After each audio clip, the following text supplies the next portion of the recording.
En campagne, dimanche 17 décembre 2023, notre candidate, c'est l'architecte Caroline Pindi Nora. Elle vient de la circonscription électorale de Moamba. Elle est au numéro 227. Madame Caroline Pindi Nora, bonjour. Bonjour, monsieur Thierry. Architecte. Oui. Au tien, on les couleurs comme on a eu. Oui. Pourquoi? Parce que, justement, notre pays a un problème. Notre pays est un vaste chantier. On a besoin d'architectes justement pour que la capitale d'abord puisse revêtir sa plus belle robe. Et voilà pourquoi j'ai dit là-bas que Naza moi si motongimboka. Parce que les gens disent que moi c'est tongaramboka te. Alors moi je suis là pour dire le contraire, pour prouver le contraire justement. Donc c'est ça. Alors, qui êtes-vous? D'où venez-vous et pourquoi vous postulez? Aux Alinani, au Tiwapi, pour la postuler? Bon, moi je suis congolaise, Naza 100% congolaise, de père et de mère. Voilà, donc j'ai fait mes études secondaires au collège Saint-Raphaël, où j'ai eu mon diplôme d'État. Après, je suis allée à l'IBTP à l'époque, qui est devenu ISAU aujourd'hui. J'ai obtenu mon diplôme d'architecte. J'ai fait 6 ans là-bas parce que kuna basala la préparatoire après on m'a dit comme la deuxième licence deuxième licence c'était cinquième architecture né ba PCO c'est diplôme. Donc c'est depuis 2007 que j'exerce en tant qu'architecte. Nazapé président et association des femmes architectes du Congo. Donc gande na konza ba architecte nyon surtout à Bassi pendant 2 ans. J'ai lâché la main cette année et Nazapé une association Nangamoko, 1001 espoirs. Nous militons pour les droits des femmes. Et ça fait plus de 6 ans que nous existons. Donc j'ai principalement évolué dans la société civile.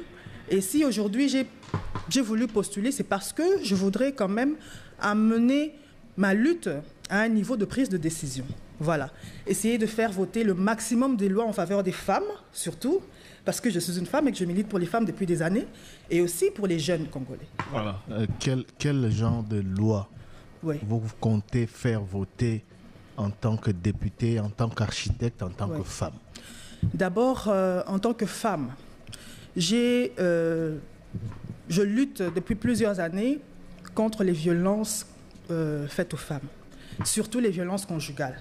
Aujourd'hui, une femme qui est battue ne peut pas porter plainte pour violence conjugale. Et ça, c'est très grave. C'est-à-dire que quand tu vas porter plainte, tu portes plainte pour causes et blessures. Tu ne peux pas porter plainte pour violence conjugale. Il faut qu'on arrive à reconnaître les violences conjugales comme étant un crime à part entière. C'est ça mon souci. J'ai vécu un drame dans ma famille. J'avais une personne très proche à moi qui a failli perdre la vie parce que son mari la battait atrocement. Elle a perdu la vue plutôt pendant 6 jours, donc 1 semaine. Elle ne voyait plus rien. Parce que son mari l'avait tellement frappé que l'on a vu, mais on a sous-souté. Vous imaginez ça? Il y a même des femmes qui perdent la vie comme ça. Mobile a bétio, titi a bétio place à mabé. Allez, au koufi. Donc il faut qu'on arrive vraiment à amoindrir ça. C'est pas à diminuer totalement cet acte-là, les violences envers les femmes. Donc voilà. Et par rapport aux architectes, il faut absolument que l'État nous fasse confiance en fait.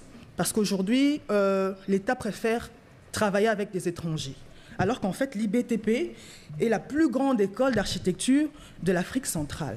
Donc vous-même, vous sortez des étudiants, vous sortez des architectes, mais vous prenez des architectes étrangers pour venir construire notre pays. Oui, mais qu'est-ce que vous faites pour vous faire valoir? Parce que dans le milieu à Mossal, ils ont un milieu à compétition. Tout à fait. C'est vrai que peut-être on proposait que l'État a voté la loi pour privilégier main-d'œuvre locale, mais... Oui.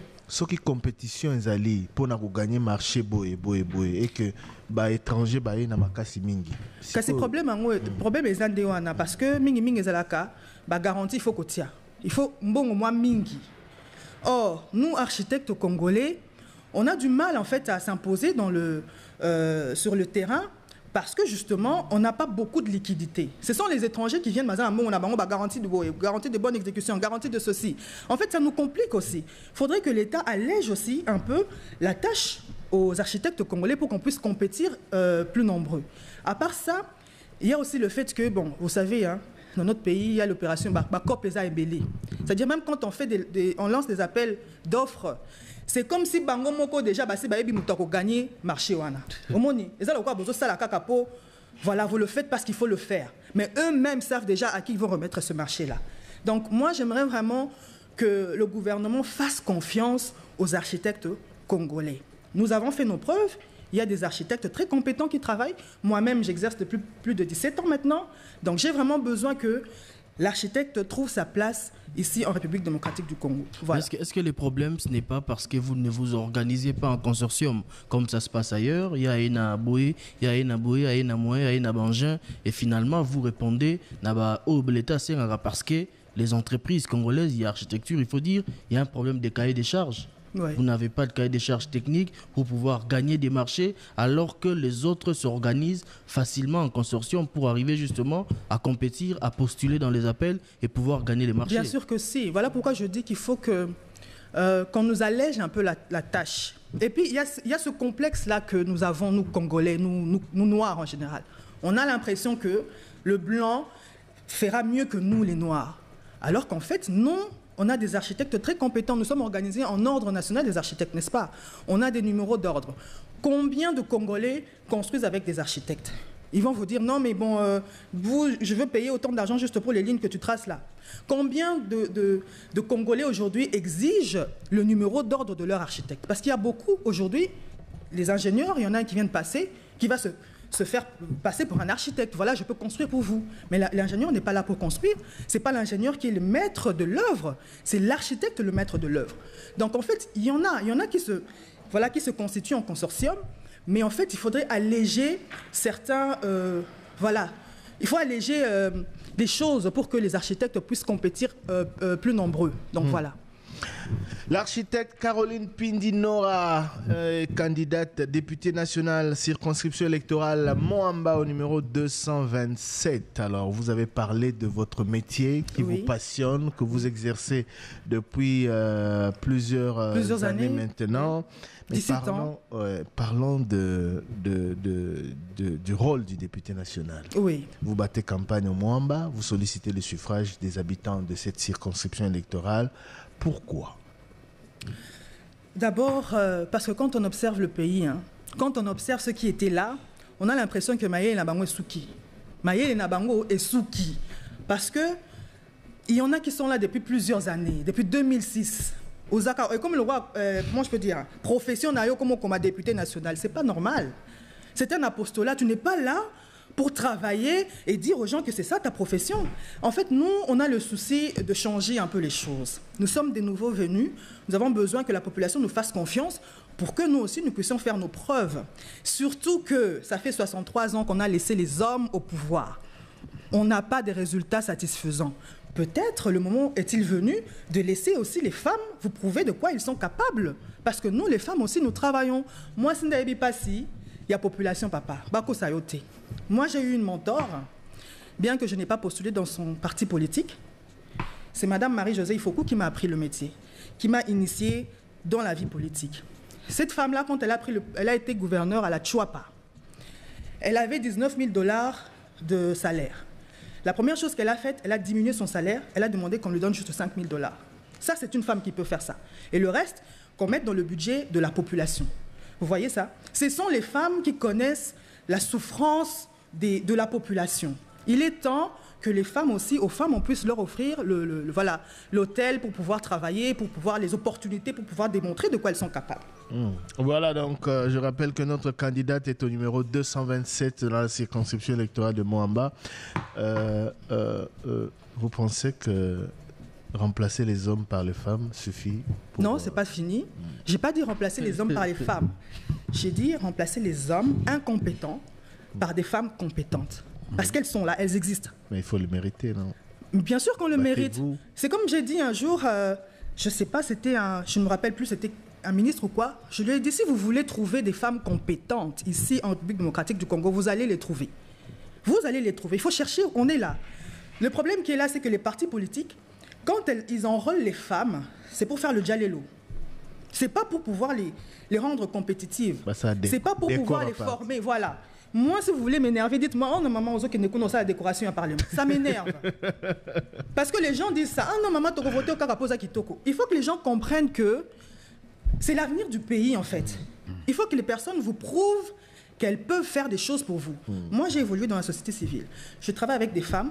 Dans mon association, on milite, disons, on aide les femmes qui sont victimes de violences conjugales. On travaille avec des médecins, on travaille avec des avocats, on travaille avec des psychologues. On aide les femmes qui veulent divorcer ou qui souffrent. Voilà, les femmes violées, on travaille avec elles. On travaille aussi en partenariat avec la clinique Pandi du docteur Moukiki. Donc, les preuves sont là. On forme les mamans. C'est-à-dire qu'on travaille déjà pour la population. Oui. On a juste besoin que notre lutte arrive à un niveau de prise de décision. Voilà. Une question à vous, maman architecte Caroline Pindi. Oui. Campagne électorale, ils ont donc occasion pour que les populations adhèrent à un message aux l'AEP finalement à voter. Au sali campagne d'engeni ou commis pratiquement la veille à Souka. Na terrain, les kindengeni, est-ce que le message est capté? Bah, répondant est positif. Est-ce que vous assurez que vous allez effectivement parmi les 11 élus, il y a Moamba? Je suis très sûre. Naza très sûr parce que moi ninga na koti na komi na ma place so batumsu bazoki makokota. Ngala keti paka juma. Na minute so na paka juma bo biso numéro 227 maman Caroline moi c'est motongi mboka. Parce que ba biso ba bossa na biso. Les gens s'arrêtent, ils ont peur d'entrer ici balbara non ba kuluna kuna bo c'est vrai que à un moment donné ils nous ont menacés mais après quand on leur a expliqué notre projet de société, quand on leur a dit ce qu'on pouvait faire pour la population, ils se sont calmés. Et le simple fait d'être allé vers eux, alors que les autres n'y vont pas, c'est un signe pour eux, un signe positif. Alors à part ça, on est allé presque partout. On est allé à Kisanso, on est allé à Matete, à Lemba. Moi-même, j'habite Limete, 5e rue. Donc on a fait ce qu'on pouvait. C'est vrai que les partis politiques ne nous ont pas soutenus. Hein? Ce qui fait que, bon, c'est sur fonds propres qu'on a évolué. Ça n'était pas facile. Vraiment, c'était très difficile parce que, bon, même mes petites provisions pour mes enfants, vraiment, je n'ai pas pu les faire parce que je devais absolument mettre de l'argent pour la propagande. Au départ, les partis avaient pris l'engagement de vous soutenir? Bon, nous savons comment ça se passe, hein? N'est-ce pas? Parce qu'en fait, quand tu seras là-bas, au Parlement, n'est-ce pas qu'on va couper le 10%? Maintenant, comment vous ne nous aidez pas à obtenir ce siège-là? C'est compliqué. Vraiment,